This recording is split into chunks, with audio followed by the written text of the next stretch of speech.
Hello friends, I am Kunal Sharma and now आज हम जो टॉपिक करेंगे वो होगा anti cancer activity of platinum complex. ये टॉपिक एमएससी लेवल का है बट किसी की रिक्वेस्ट पे कि ये बनाना है सर, तो इसके लिए मैंने ये वीडियो बनाई है। आप भी देखें, समझ में आए, अच्छा लगे तो लाइक करें। हमारा टॉपिक है anti cancer activity of platinum complex. तो ये जो एंटी कैंसर एजेंट सबसे पहले आता है, इसमें एक एंटी कैंसर एजेंट कि कौन ऐसा एजेंट है या कौन काम करेगा एंटी कैंसर, मतलब कैंसर के खिलाफ। कैंसर के खिलाफ कौन काम करेगा? प्लेटिनम का ऐसी कौन सा मेटल हो, मतलब कॉम्प्लेक्स होगा जो कि काम करेगा as a anti cancer agent. तो इसमें एक कॉमन एग्जांपल है cis DDP, dichloro diamine platinum. Cis dichloro diamine platinum. Cis dichloro diamine platinum होता है वो एज कंपेयर टू ट्रांसफॉर्म ज़्यादा एक्टिव होता है। इस वजह से जो ये सिस DDP होता है ये एंटी कैंसर एजेंट का काम करता है। प्लेटिनम के बाद में हमने लिखा है सेकंड। इसका मतलब होता है कि यहाँ पे इस कॉम्प्लेक्स के अंदर प्लेटिनम की ऑक्सीडेशन स्टेट कितनी है? सेकंड। ये जो एजेंट है इसकी डिस्कवरी कैसे हुई थी? रोजनबर्ग और उसके कोवर्कर्स जब एक्सपेरिमेंट कर रहे थे कल्चर मीडिया के ऊपर, वो अपना एक्सपेरिमेंट परफॉर्म कर रहे थे कल्चर मीडिया के ऊपर। वो स्टडी कर रहे थे कि इलेक्ट्रिक फील्ड का इफेक्ट क्या होता है कल्चर मीडिया के ऊपर। उस एक्सपेरिमेंट के अंदर उन्होंने जो इलेक्ट्रोड यूज कर रखी थी वो प्लेटिनम इलेक्ट्रोड थी, प्लेटिनम से बनी हुई इलेक्ट्रोड थी। तो वो स्टडी कर रहे थे, क्या स्टडी कर रहे थे? Effect of electric field on the culture media. Culture media के ऊपर इफेक्ट स्टडी कर रहे थे इलेक्ट्रिक फील्ड का यूजिंग प्लेटिनम इलेक्ट्रोड। उस एक्सपेरिमेंट में उनको रिजल्ट मिला कि anti cancer and anti bacterial activity of platinum. उनको एंटी कैंसर मतलब कैंसर के जो खिलाफ होंगी, और एंटी बैक्टीरियल जो बैक्टीरिया को किल करेंगे या जो बैक्टीरिया के अपोजिट वर्क करेंगे, वो प्रॉपर्टीज मिली उन्हें प्लेटिनम कॉम्प्लेक्स की। ठीक है, ये थी डिस्कवरी से रिलेटेड बात कि भाई एंटी कैंसर प्रॉपर्टी होती है, ये रिजल्ट मिला। अब उसके बाद हम बात करेंगे कि जो एंटी कैंसर जो कॉम्प्लेक्सेस होते हैं उन पर जो इलेक्ट्रोलाइट्स होते हैं, इलेक्ट्रोलिटिकल होते हैं, नॉन इलेक्ट्रोलिटिकल होते हैं, चार्ज का क्या इफेक्ट होता है, ये सब हम स्टडी करेंगे। तो अब हम बात कर रहे हैं कि anti cancer activity of non electrolyte platinum complexes, कि नॉन इलेक्ट्रोलाइट जो प्लेटिनम कॉम्प्लेक्सेस होते हैं उनकी एक्टिविटी क्या होती है as a anti cancer drug. तो सबसे पहले हम बात करते हैं कि जो मेन जो सबसे जो क्या बोलते हैं एंटी कैंसर एक्टिविटी के लिए जो एंटी कैंसर एजेंट जो सबसे बेस्ट है वो कौन सा होता है? सिसप्लेटिन। सिसप्लेटिनम जो होता है वो बेस्ट एंटी कैंसर एजेंट है as compare to other transforms या फिर जो अदर उसकी फॉर्म्स होते हैं, अदर कॉम्प्लेक्सेस होते हैं जो फॉर्म कर दिए जाते हैं, उनके कंपैरिजन में सिसप्लेटिनम होता है वो बेटर एंटी कैंसर एजेंट होता है। क्यों? क्योंकि इसकी थेरेपेटिक इफेक्टिवनेस होती है वो बहुत ही ज़्यादा होती है। थेरेपेटिक इफेक्टिवनेस मतलब कि वो कितना काम करता है, कितना उस चीज़ को ट्रीट करने में, उस डिजीज़ को ट्रीट करने में काम करता है, वो होता है थेरेपेटिक इफेक्टिवनेस। अब जो सिसप्लेटिनम का कंपाउंड है DDP, डाइक्लोरो डायमाइन और platinum, dichloro diamine platinum. Dichloro diamine platinum होता है, उसके ही एनालोगस कंपाउंड बना दिए जाते हैं, कुछ फॉर्म होते हैं एनालोगस कंपाउंड बाय चेंजमेंट इन लीगेंड। लीगेंड्स को चेंज करने से कुछ एनालोगस कंपाउंड DDP के फॉर्म हो जाते हैं। एनालोगस मतलब, अब एनालोगस की बात करते हैं हम, तो मेनली एनालोगस का मतलब क्या होगा? एनालोगस का मतलब होता है कि फंक्शन सेम परफॉर्म करेंगे बट स्ट्रक्चर क्या होगी? डिफरेंट होगी। उन कंपाउंड्स की क्या होगी? स्ट्रक्चर तो डिफरेंट होगी बट वो फंक्शन क्या परफॉर्म करेंगे? सेम फंक्शन परफॉर्म करेंगे। Activity of anti cancer drug, anti cancer agent की तरह ही काम करेंगे। अब हम बात कर रहे हैं सबसे पहले कि मोनोडेंटेट लीगेंड, कि उसके लीगेंड को चेंज कर देते हैं हम। मैंने बताया अभी कि लीगेंड को चेंज करने से उसकी क्या होती है कि कुछ प्रॉपर्टीज होती है वो एनालोगस काम करना, एनालोगस टू कंपाउंड DDP के कंपाउंड एनालोगस की तरह काम करना स्टार्ट कर देता है।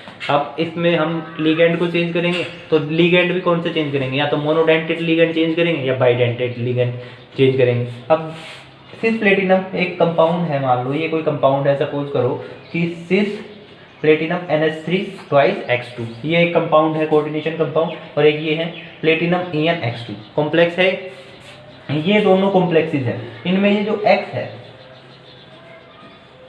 ये सपोज करो किसी मोनोडेंटेड लिगेंड होता है, मोनोडेंटेड लिगेंड जो सिर्फ एक ही बॉन्ड फॉर्म कर सकता है, उसको हम बोलते हैं मोनोडेंटेड लिगेंड, उसके साथ रिप्लेस कर दिए जाए। जैसे कि सपोज करो क्लोरीन हो गया, ब्रोमीन, आयोडीन या फिर NO2 नेगेटिव, इनके थ्रू रिप्लेस कर दिया जाए।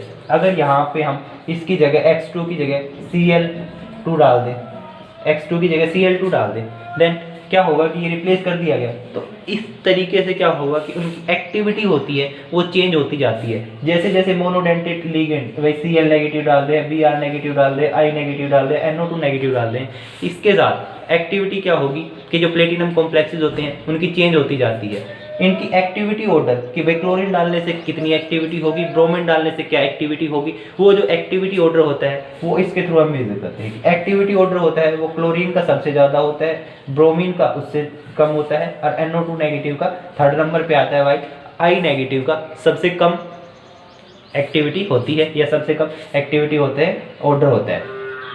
ठीक है, उसके बाद बात करते हैं, ये तो हमने बात की थी मोनोडेंटेड लिगेंड के केस में कि भाई मोनोडेंटेड लिगेंड से रिप्लेस कर दिया जाता है इस X को। तो अब हम बात कर रहे हैं कि इस X को अगर बाइडेंटेड लिगेंड से रिप्लेस कर दिया जाए। बाइडेंटेड लिगेंड वो लिगेंड होते हैं जो दो बॉन्ड फॉर्म करते हैं, कि जो दो साइड से जुड़ सकते हो, उनको हम बोलते हैं बाइडेंटेड लिगेंड। अब बाइडेंटेड लिगेंड में जनरली जो इस कंपाउंड की फॉर्मेशन या कॉम्प्लेक्स में फॉर्मेशन में हेल्प करते हैं वो होते हैं, एक तो ऑक्सैलेट्स होते हैं और दूसरे होते हैं मेलोनेट होते हैं और ऑक्सैलेट्स होते हैं। दोनों बाइडेंटेड लिगेंड की तरह ही फंक्शन परफॉर्म करते हैं, बाइडेंटेड लिगेंड की तरह फंक्शन परफॉर्म करेंगे। तो इनका हमें मेन पता करना है कि इनकी एक्टिविटी ऑर्डर क्या होगा। कैसे हम बताएं कि भाई इसकी एक्टिविटी ज़्यादा होती है, इस कॉम्प्लेक्स की एक्टिविटी ज़्यादा होती है as compare to other complexes. अब इसी ने दो दे दिए भाई, एक तो ये दे दिया क्या बोलते हैं मेलोनेट, और एक दे दिया ऑक्सैलेट। अब हमने इस कॉम्प्लेक्स की जगह पे इस X2 की जगह पे क्या लगा दिया, मेलोनेट, और इस X2 की जगह पे क्या लगा दिया, ऑक्सैलेट। हमें कैसे पता लगेगा कि भाई इनकी एक्टिविटी, कौन से कंपाउंड की एक्टिविटी ज़्यादा है? भाई दोनों ही क्या बोलते हैं बाइडेंटेड लिगेंड है, तो दोनों की कंपाउंड की एक्टिविटी क्या होती है, इक्वली मान के चल लेंगे हम कि भाई इक्वली होती है। दोनों बाइडेंटेड लिगेंड है, मेलोनेट भी है और ऑक्सैलेट भी, और दोनों वही X2 की जगह पे आ रहे हैं, तो दोनों की एक्टिविटी भी क्या होगी, बराबर ही होगी। बट ऐसा नहीं है, इनका एक एक्टिविटी ऑर्डर होता है और उसके अकॉर्डिंग जो मेलेट होते हैं, मेलेट की एक्टिविटी ज़्यादा होती है as compare to oxalate. Oxalate के कंपेरिजन में मेलेट की एक्टिविटी ज़्यादा होती है। इसी के बेसिस से हम डिसाइड करते हैं कि कौन सी एंटी कैंसर कॉम्प्लेक्स की एक्टिविटी ज़्यादा है, कौन सी कम है। मोनोडेंटेड लिगेंड के केस में ये ऑर्डर फॉलो करते हैं, वाइल बाइडेंटेड लिगेंड के केस में ये हम ऑर्डर फॉलो करते हैं। उसके बाद इस जो हमने ये सब किया है कि भाई मोनोडेंटेड लिगेंड से रिप्लेस कर रहे हैं या बाइडेंटेड लिगेंड से रिप्लेस कर रहे हैं, इससे रिजल्ट क्या मिलता है? इससे हमें रिजल्ट मिलता है कि जो हमारा सिस कंपाउंड होते हैं, जो सिस प्लेटिनम कॉम्प्लेक्सेस होते हैं, वो ज़्यादा एक्टिव होते हैं as compare to trans platinum complexes. वो अपना फंक्शन या इफेक्ट ज़्यादा अमाउंट में शो कर पाते हैं या ज़्यादा शो कर इफेक्टिवनेस होती है उनके अंदर as compare to trans complexes. दूसरा जो मेटल डोनर बॉन्ड होता है, अब ये बात करते हैं मेटल डोनर बॉन्ड क्या होता है। मेटल इलेक्ट्रॉन डोनेट करेगी जिसकी वजह से जो बॉन्ड फॉर्मेशन होगा उसको बोलते हैं metal donor bond. Metal donor bond के अकॉर्डिंग जो energy sequence, metal donor bond जो एनर्जी सीक्वेंस होती है वो अपोजिट काम करती है किसके, एक्टिविटी ऑफ ड्रग के, कि एक्टिविटी ऑफ जो कॉम्प्लेक्स बन रहा है उसको वो अपोजिट होता है मेटल डोनर कॉम्प्लेक्स के। जितना मेटल डोनर कॉम्प्लेक्स ज़्यादा होगा उतनी ही ड्रग की एक्टिविटी क्या होगी, कम होगी, या फिर जितना मेटल डोनर कॉम्प्लेक्स होगा वो कम होगा, उसकी एक्टिविटी क्या होगी, उतनी ही ज़्यादा होगी। ठीक है, ये दोनों आपस में क्या होते हैं, इरिवर्सिबल मतलब आपस में क्या होते हैं, ये इनडायरेक्टली प्रोपोर्शनल होते हैं। कि भाई इनमें ये सपोज करो ये मेटल डोनर बॉन्ड एनर्जी है, मेटल डोनर बॉन्ड एनर्जी, इसको हम ई से लिख रहे हैं, और ये क्या होता है, ये इनवर्सली प्रोपोर्शनल होता है किसके, एक्टिविटी ऑफ ड्रग के, जिसकी वजह से हम भी दिखा सकते हैं, साफ साफ बता सकते हैं, इससे भी इनवर्सली प्रोपोर्शनल है तो ये बढ़ेगा तो ये घट जाएगा, ये बढ़ेगा तो ये घट जाएगा। ठीक है, इससे हमें साफ पता लग रहा है कि भाई ये मेटल डोनर जो बॉन्ड एनर्जी होती है वो अपोजिट होती है किसके, एक्टिविटी ऑफ ड्रग के। इसी में ही जो हमारा नेक्स्ट पार्ट करेंगे वो होता है anti cancer activity of charge platinum complexes, कि चार्ज प्लेटिनम कॉम्प्लेक्सेस की एंटी कैंसर एक्टिविटी क्या होगी, क्या प्रॉपर्टी होगी। तो अब हम बात करेंगे जो एंटी कैंसर एक्टिविटी होती है किसी भी चार्ज पार्टिकल की या कोई भी कॉम्प्लेक्स, कोई भी एंटी कैंसर कॉम्प्लेक्स जिस पे चार्ज प्रेजेंट होता है उसको हम बोलते हैं platinum pyrimidine blues. Platinum pyrimidine blues की फॉर्मेशन अब कैसे होती है? प्लेटिनम पाइरिमिडीन जो ब्लूज होते हैं, जब ये कॉम्प्लेक्स होता है, ये एक कॉम्प्लेक्स है, जब इसको हम ट्रीट कराते हैं, ये कॉम्प्लेक्स है सॉरी, जब इसको हम ट्रीट कराते हैं 2,4 डाइहाइड्रोक्सी पाइरिमिडीन के साथ, ये कौन सा कॉम्प्लेक्स है? 2,4 डाइहाइड्रोक्सी पाइरिमिडीन। जब हम इस कंपाउंड के साथ ट्रीट करा देते हैं तब फॉर्मेशन होती है प्लेटिनम पाइरिमिडीन ब्लूज की। ये जो प्लेटिनम पाइरिमिडीन ब्लूज होते हैं ये as compare to DDP, DDP क्या होता है हमारा? Anti cancer agent, anti cancer agent होता है, उसके कंपैरिजन में ज़्यादा एक्टिविटी होती है। कुछ कंपाउंड्स होते हैं ये प्लेटिनम ब्लूज के जिनकी एंटी कैंसर एक्टिविटी डीडीपी के कंपैरिजन में ज़्यादा होती है। क्यों ज़्यादा होती है? क्योंकि उनकी सोल्यूबिलिटी किसमें, जो डीएनए वगैरह होते हैं उनके साथ बाइंड करके और उनकी सोल्यूबिलिटी होती है वो ज़्यादा होती है एज कंपेयर टू डीडीपी। ये तो था इसका पहला रिजल्ट जो हमें मिला है इसकी फॉर्मेशन से और इसकी स्टडी करने से। दूसरा इसमें क्या होता है कि जो ब्लूज होते हैं जिनकी फॉर्मेशन हुई है वो हार्डली फॉर्म बॉन्ड, ब्लूज जो होते हैं वो बड़ी ही मुश्किल से प्रोटीन के साथ बॉन्ड की फॉर्मेशन कर पाते हैं as compare to DDP. But ये ब्लूज होते हैं, इनकी फॉर्मेशन न्यूक्लियर डीएनए के साथ, ये बॉन्ड की फॉर्मेशन जो करते हैं न्यूक्लियर डीएनए के साथ वो इजीली कर लेते हैं एज कंपेयर टू डीडीपी, जिसकी वजह से इनकी एक्टिविटी होती है वो ज़्यादा होती है एज कंपेयर टू डीडीपी।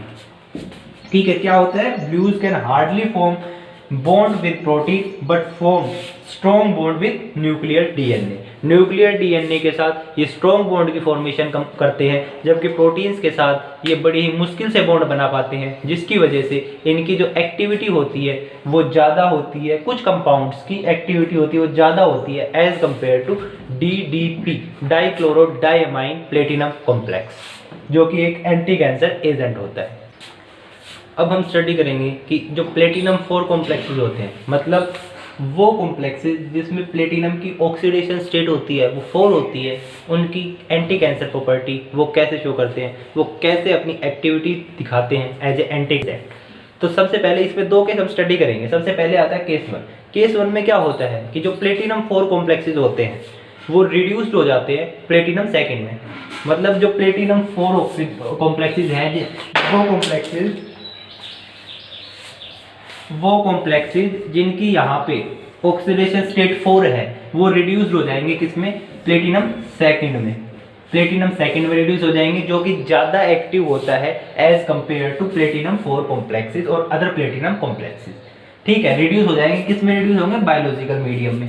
दूसरा होता है केस सेकंड। केस सेकंड में क्या होता है कि जो प्लेटिनम 4 कॉम्प्लेक्सेस होते हैं ना वो सब्स्टिट्यूट कर देंगे इथाइलिन डाइअमाइन को।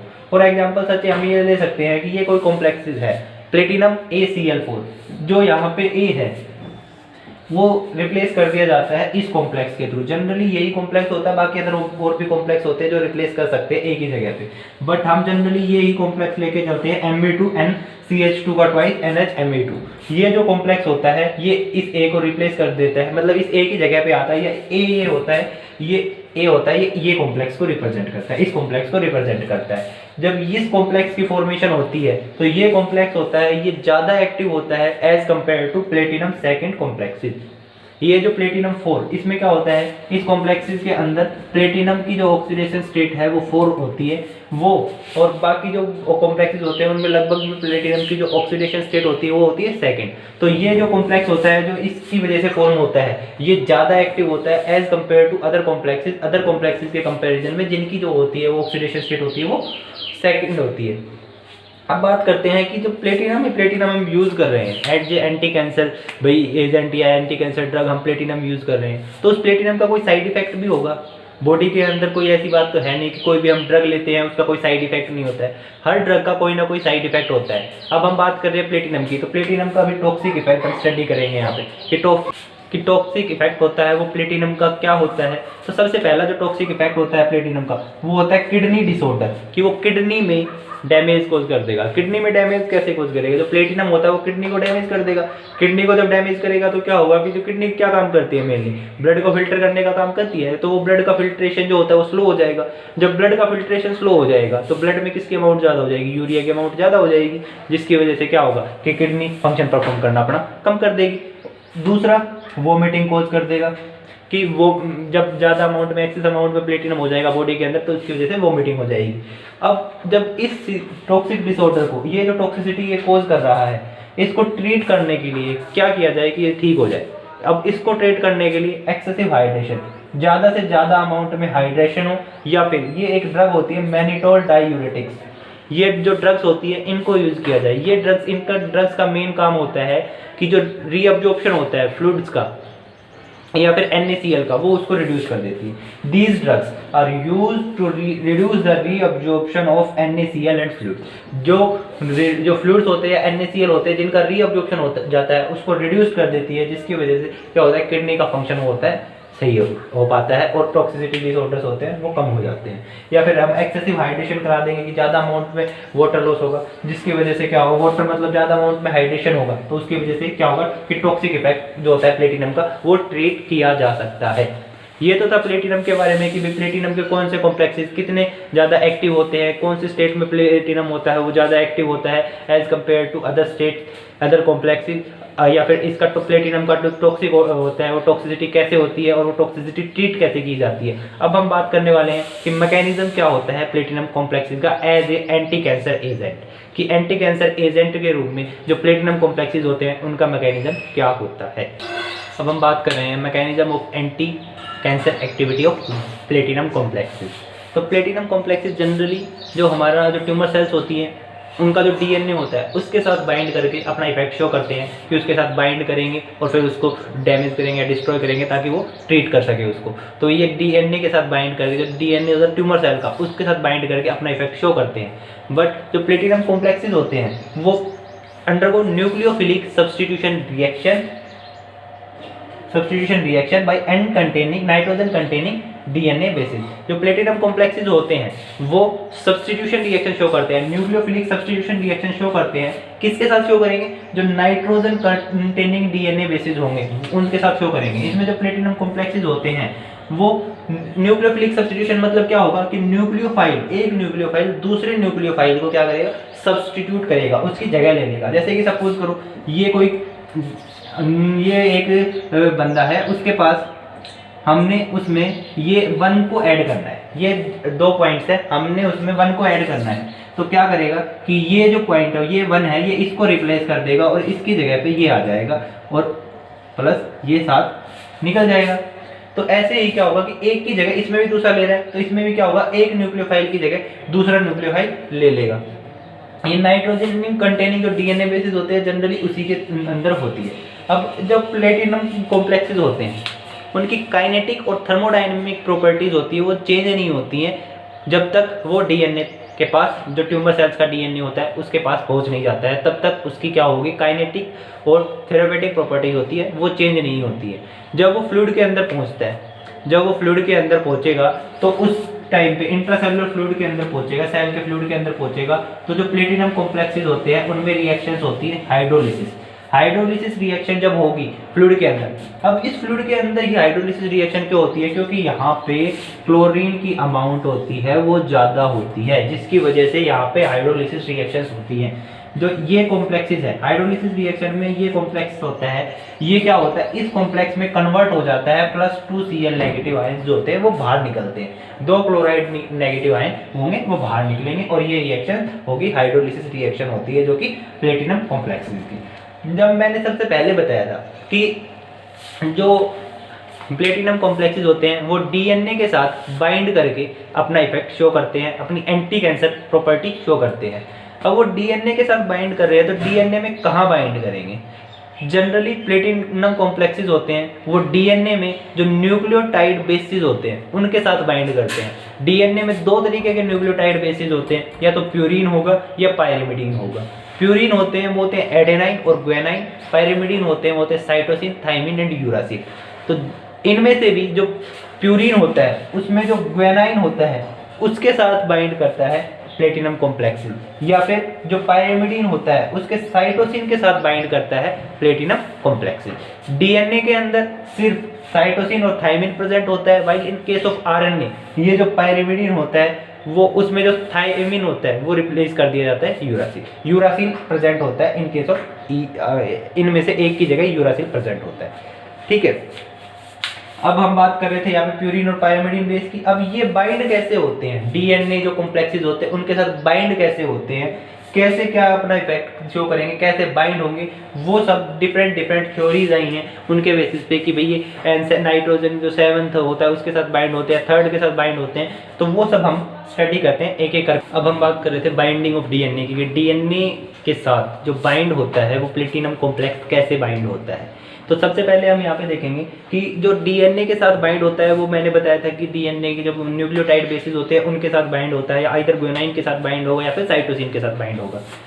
तो इसमें सबसे पहली जो थ्योरी है, पहला जो मैकेनिज्म है जिसमें जो बाइंड होता है वो होता है कि जो ग्वानाइन होता है ना वो एक्ट करता है as a bidentate ligand. Bidentate ligand मैंने मोनोडेंटेट और बाइडेंटेट लिगेंड थोड़ी देर पहले भी आपको बताया था जब डिस्कस किया था नॉन इलेक्ट्रोलाइटिक प्लेटिनम कॉम्प्लेक्सेस के बारे में, तब कि बाइडेंटेट लिगेंड वो लिगेंड होते हैं जो दो साइड से बॉन्ड फॉर्मेशन की कैपेबिलिटी रखते हो, तो उनको बोलते हैं बाइडेंटेट लिगेंड। तो इधर इसने बताया है कि ग्वानाइन होता है वो एक्ट करता है एज ए बाइडेंटेट लिगेंड और फॉर्मेशन कर लेता है एक कॉम्प्लेक्स की, या फिर हम बोल सकते हैं कि एक कॉम्प्लेक्स की फॉर्मेशन कर लेता है या चिलेट्स की फॉर्मेशन कर लेता है। Guanine forms chelates through oxycyclic compound. Oxycyclic compound के साथ मिलके ग्वानाइन होता है वो चिलेट्स की फॉर्मेशन कर लेता है या एक कॉम्प्लेक्स की फॉर्मेशन कर लेता है। जो ये जो चिलेट्स होते हैं ये डिस्ट्रॉय करते हैं हाइड्रोजन बॉन्डिंग जो कि प्रेजेंट होती है हमारा जो या तो ग्वानाइन में प्रेजेंट होगी, जो डीएनए होता है डीएनए के अंदर जो ग्वानाइन प्रेजेंट होता है उसमें प्रेजेंट होगी,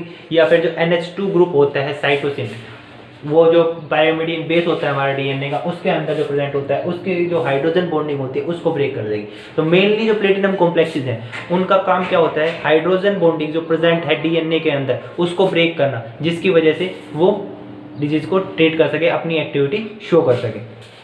तो वही इसने बता रखा है कि ये जो चिलेट्स की फॉर्मेशन हुई, ग्वानाइन ने जो चिलेट्स की फॉर्मेशन की थी, ये जो कॉम्प्लेक्स बना प्लेटिनम की वजह से ये जो चिलेट है ये किसको डिस्ट्रॉय कर देगा, हाइड्रोजन बॉन्डिंग को। हाइड्रोजन बॉन्डिंग को डिस्ट्रॉय करेगा जो कि O6 या तो प्रेजेंट है ग्वानाइन O6 ऑक्सीसाइक्लिक कंपाउंड होता है ग्वानाइन उसके अंदर, या फिर जो नाइट्रोजन जो NH2 प्रेजेंट है साइटोसिन के अंदर उसकी जो हाइड्रोजन बॉन्डिंग होता है उसको डिस्ट्रॉय कर देता है। अब इसके अंदर जनरली रिएक्शन होती है सिस प्लेटिनम, हमने बताया कि जो सिस प्लेटिनम कॉम्प्लेक्सेस होते हैं वो बेटर होते हैं as compare to other transform. Cis platinum complexes की एक्टिविटी भी ज़्यादा होती है, वो ग्वानाइन के साथ कंबाइन होंगे और इस कॉम्प्लेक्स की फॉर्मेशन करेंगे।